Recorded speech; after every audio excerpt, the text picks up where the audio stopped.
Should affirmative action still exist in colleges? Absolutely. If you look at the long, long history in the US of discrimination, segregation, and racism, it's very clear that the American public and the American government, the American education system owe something to Black Americans. Now, while we've seen many arguments for reparations, one of the best forms that we've had over the past few decades has been affirmative action to increase the likelihood of Black Americans going to college and making it more accessible and more affordable for them. Is it a perfect system? No. Is it 100% fair? No. But is it a significant improvement on what we've had for decades and generations? Absolutely. If you look at recently as the 1960s, Black Americans could not go to many colleges. They could not get many of the same jobs. They could legally be discriminated against. This is only a generation ago. Racism has declined significantly in our country, but it's far from gone, and we still owe a significant debt to Black Americans nationwide. And affirmative action is one of the small ways that we can repay them, and I believe is something that we must continue moving forward with. Should race be a factor in college admissions? So Black Americans have occupied a unique spot in the American experiment. This is a unique spot that has been one of hope, advancement, resilience, and grit against circumstances, which may have led to one's demise. And some policymakers have tried to give them a helping hand through the induction of racially based college programs like affirmative action, which take into account one's gender, race, or other discriminated class. But unfortunately, these initiatives do not help anyone, and in fact are detrimental to any vision of a post-racial society. Let us be clear, racial discrimination is wrong, and the circumstances that produced affirmative action were equally arduous. That is why anyone who is truly against discrimination and is for Black individuals should be against affirmative action or other racially based admission standards for college. And I don't believe, after the history of Black Americans have endured and the success of Black entrepreneurs, actors, politicians, all kind of people in all levels of society, that African Americans are still facing an immovable block to their social mobility today. So, Black students do achieve this, treat them like that. Hello and welcome to another Millennial Minute. I'm your host, Julia Sun. Today's topic, should race still be a factor in college admissions? You've already heard from our guest, Christian Watson, host of the Pensive Politics podcast. Joining him is Nate Lerner, Executive Director of Build the Wave. Thank you both for being here. See, some minority groups are still underrepresented on college campuses, but some other people say that affirmative action hurts other groups. So question to both of you, is affirmative action still necessary? I'll start with you, Christian. Oh, absolutely not. And, it is very hard to see that through the haze of what has happened over the past, few years, whether it be the killing of George Floyd, whether it be a perception amongst a lot of Black Americans that there is a system unduly stacked against them. But I think that it is very important to look into your own lives and also look at the statistics that have shown that African Americans, especially relative to the 60s, as Nate wanted to point out in his argument, have had higher graduation rates, higher wealth creation rates, higher social mobility in almost every single category. So no, the conditions that permeated affirmative action back then are not the conditions right now, and any policy should change based on the conditions. But I would even say, even back then, we probably shouldn't have had it because it set an undue and unfair standard, which has most certainly hurt a lot of people and other minorities as well. Nate, go ahead. Yeah, I strongly disagree. I think when you look at generational wealth, when you look at generational access to jobs, to education, to housing, these are all things that are actually still affecting today.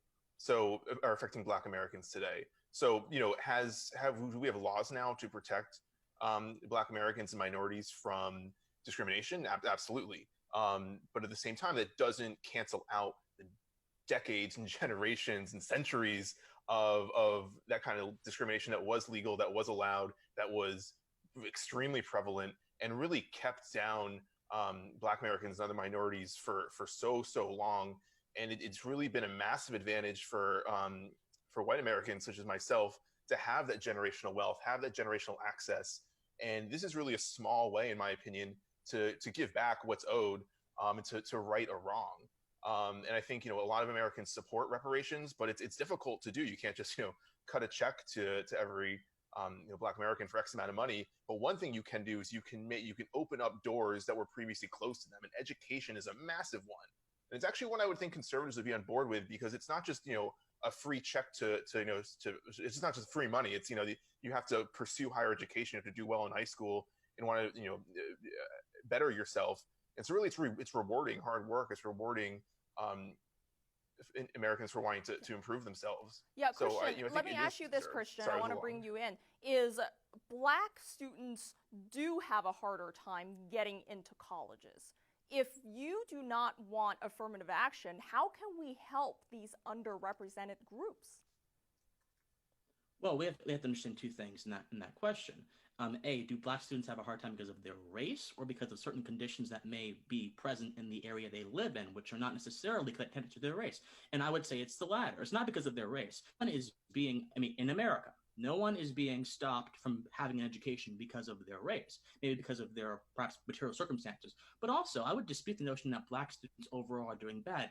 In charter school systems, which are still public schools, but they're a different kind of public school that are privately managed, black students are actually far exceeding their public school peers and having graduation rates that are off the charts against even white students. So it's not the race that matters. It's not even the wealth that matters. It's the choice and quality of education that matters, to helping those perceived underrepresented students. And to respond to Nate said, if I could, generational wealth, I hate the way that economists like Krugman measure wealth. Wealth is not this wide sum quantity that can be measured with one single standard or a few standards. Wealth is an individual quantity that only can be measured individually. Black Americans, even during times of hard oppression, have had wealth built into their land, built into other things. So we should be very clear about what we're talking about when we say wealth. It's a good buzzword, but it doesn't actually tell us about the conditions of Black Americans in any substantial way.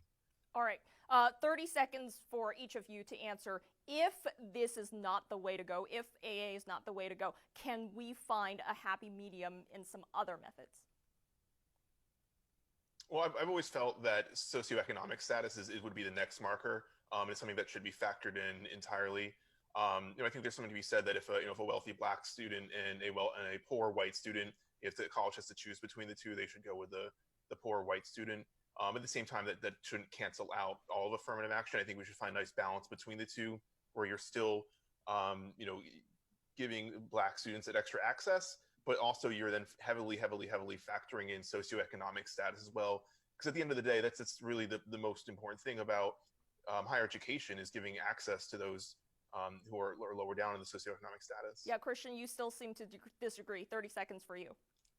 I find it disappointing that Nate is advocating in a circumstance, hypothetical situation, in which there was a poor white student or whatever. I find it very upsetting that he is focusing on the student's status as opposed to the student's merits. I mean, poor students do bad because the public schools they're in tend to be bad. But again, there are solutions to this. And so you ask, what are the solutions? There's charter schooling, there's homeschooling, there's a lot of things which a lot of government forces have been trying to consistently rebel and restrain that could actually help these students and actually help them with their merit, as opposed to feeling sorry for them or getting pity upon them and putting them in a situation in which they will have to succeed on merit. College is not a cakewalk. I'm a college student. It's not a cakewalk. You have to actually try to succeed on merit. And so we do people a disservice by not letting them do that. All right. Point taken. Thank you both for being here to have this lively discussion with me. And thank you for watching. I'm Julia Sun, and this is Millennial Minute.